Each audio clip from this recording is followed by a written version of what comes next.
ويوم يعض الظالم على يديه يقول يا ليتني اتخذت مع الرسول سبيلا. يا ويلتى ليتني لم أتخذ فلانا خليلا. لقد أضلني عن الذكر بعد إذ جاءني وكان الشيطان للإنسان خذولا. السلام عليكم حبيباتي، واش راكم؟ ان شاء الله كامل تكونوا بخير وعلى خير. على بالي بلي طولت عليكم الغيبه، وهذا هو ثاني فيديو بعد انقطاع طويل جدا. بالنسبه للبنات اللي راهم مشتركين عندي في الصفحه على الانستغرام، على بالهم بلي ما انقطعتش عليهم، مولفه نحط لهم ستوريهات تحديات دينيه، يعني مولفه نحط ولو يعني جزء بسيط، يعني ما انقطعتش انقطاع تام كيما هنا على اليوتيوب. وزدت فتحت صفحة أخرى على الانستغرام، يعني صفحة خاصة باليوميات تاعي. لحد الساعة هذه مازالني بين وبين ما عرفتش اسكو يعني من الأفضل أنه نحط هاد اليوميات تاعي في الصفحة الأولى اللي كانت عندي، يعني نخلط المحتوى تاعي، المحتوى الديني مع الدنيوي، ولا نخلي كيما راني دايره دوكا هكذا. الصفحه الاولى خاصه بالتحديات الدينيه وكل ما هو ديني، والصفحه الثانيه بالامور الدنيويه، مع العلم انه احنا يعني كمسلمين ما نقدروش نفصلوا الدين عن الدنيا، لكن ما عرفتش يعني كي يكون هكذا محتوى مانيش عارفه. خلوا لي رايكم في التعليقات حبيباتي.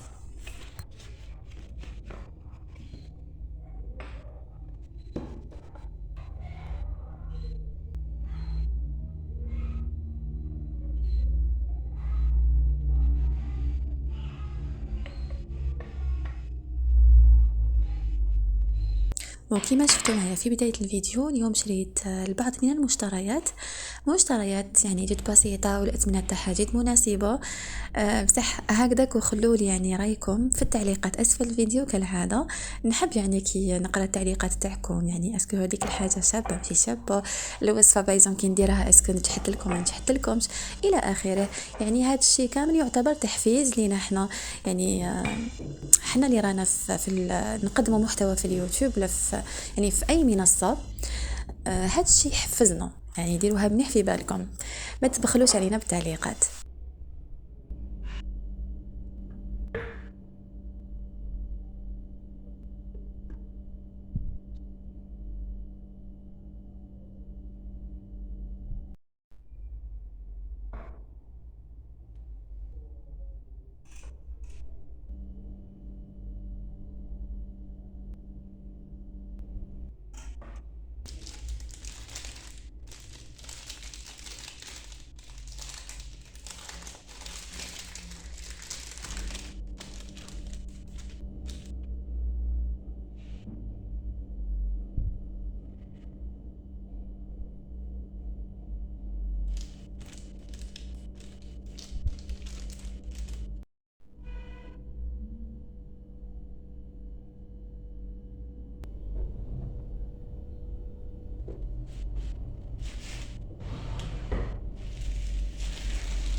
وانا حبيباتي بديت نوجد في المقادير باش ندير لكم واحد الوصفه. بالنسبه للوصفه على بالي بلي بزاف منا عندنا وصفات يعني ناجحه 100%، بصح انا راني رايحه نركز بوكو بلوس في هذا الفيديو على يعني على كلش، بصح خاصه الشكل. انا بالنسبه لي كي نغير في الشكل ونحتفظ بنفس يعني الوصفه، نحس بلي راني درت وصفه جديده تاع حلويات. والتغيير هذا لازم يكون مرة على مرة في كلش، مثلا في الاكل ناكله، في الحلوى، في البيت تاعنا يعني نديرو ديكورات هكذا بسيطه. التغيير كما قلت لكم لازم يكون مرة على مرة. هذه هي. بالنسبة للمقادير عندي كاس زبدة طرية، ضفت لها تقريبا كاس تاع سكر ناعم، نخلطوهم مليح، نضيفو تاني صفار بيضتين، شوية فانيليا، قرصة ملح انا نسيت ما درتهاش. وفي الاخير كما راكم رايحين تشوفوا معايا راح نقسم الخليط هذا الى قسمين او جزئين متساويين، ومن بعد تشوفوا شو رايحين نديرو.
هنا بعد ما قسمت الخليط تاعي ناخذ القسم الاول نضيف له الفرينه شويه بشويه حتى نتحصلوا على عجينه طريه ما تلاصقش في الايدي.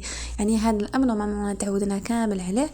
وشنو برك هذه الملاحظه نديروها يعني اي واحد فينا يكون بدا يتعلم شويه الطبخ ولا الحلويات، يعني الملاحظات هذوك يمدهم الواحد يمدهم للمبتدئات. مع كيكو احنا مازال عندنا مشوار طويل طويل وعندنا ما نزيدو نتعلموا ان شاء الله.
والقسم الثاني حبيباتي اللي قعد لي تاع الخليط، نروح نديرو شويه ملون احمر، نخلط ملاح.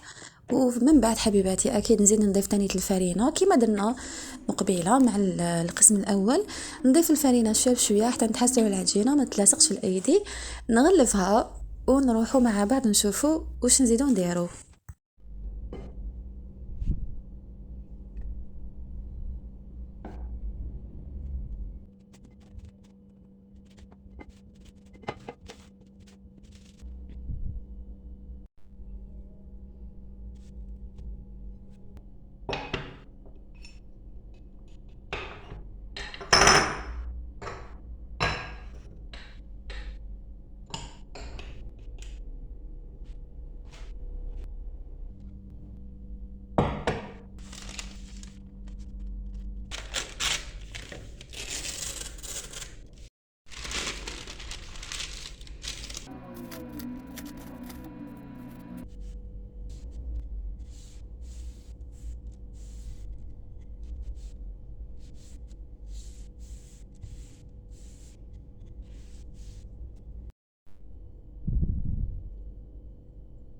وبعدها حبيباتي ناخد العجينه الحمراء، نبسطها بالحلال ونبدا نشكل هكذا قلوب، هذاك الطابع اللي جاي على شكل قلب. نشكل قلوب ونحطها على جانب. ودوك تشوفوا حبيباتي باش نزيد ندعم. بصح قبل ما نوري لكم حبيت برك نقول لكم باللي يعني انا هاد الحلوه اللي درتها على شكل قلب ما كانش عندي نيه يعني باش نحتفل بعيد الحب ولا هذاك، ماشي كاع تاعنا، وإحنا لازم نديرو البوسيب تاعنا يعني باش نخالفوا اليهود والنصارى. وهذه هي: المسلم هو الذي يستسلم لأوامر الله ويجتنب نواهيه، هذا هو المسلم. ما نقدروش احنا نقولوا بلي احنا مسلمين غير باللسان. المسلم لازم يطبق حدود الله. وان شاء الله تكون وصلت لكم الرسالة.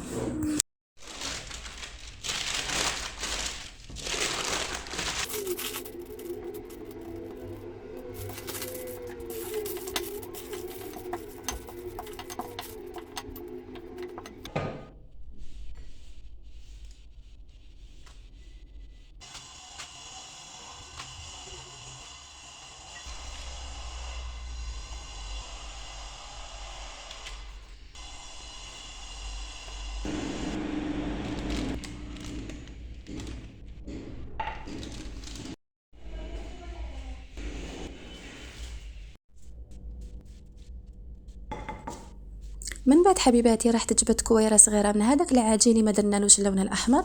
حليت هذيك الكويره بالحلال على شكل دائري، ودرت القلب الاحمر في الوسط، وبديت يعني نسوي السطح تاع الحلوه تاعي بالحلال غير بالعقل كيما راكم تشوفوا. ما لازمش تضغطوا، حلوا غير بالعقل من دون ان تضغطن. هذا هو السر، باش هكذا القلب ما يتخرب لكمش ولا ما يتعوج لكمش، يقعد هكذاك شباب.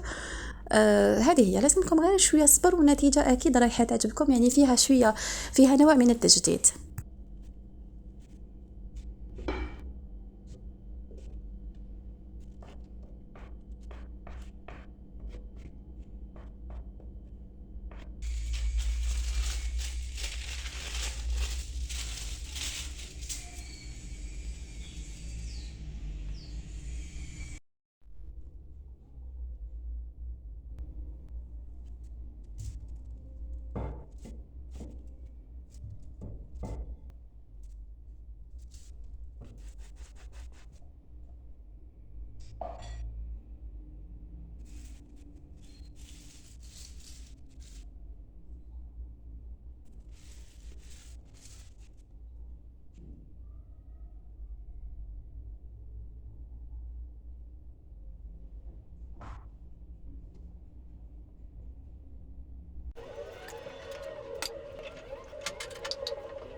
من بعد ديروا الحلوه تاعكم في صينيه. انا ما دهنتش الصينيه تاعي وما لصقوليش، يعني عادي ما تخافوش. ودخلوا صينيه هذيك للفرن، وهذا هو الشكل النهائي تاعهم. ان شاء الله تكون عجبتكم الوصفه تاع اليوم. خلوا لي رايكم في التعليقات.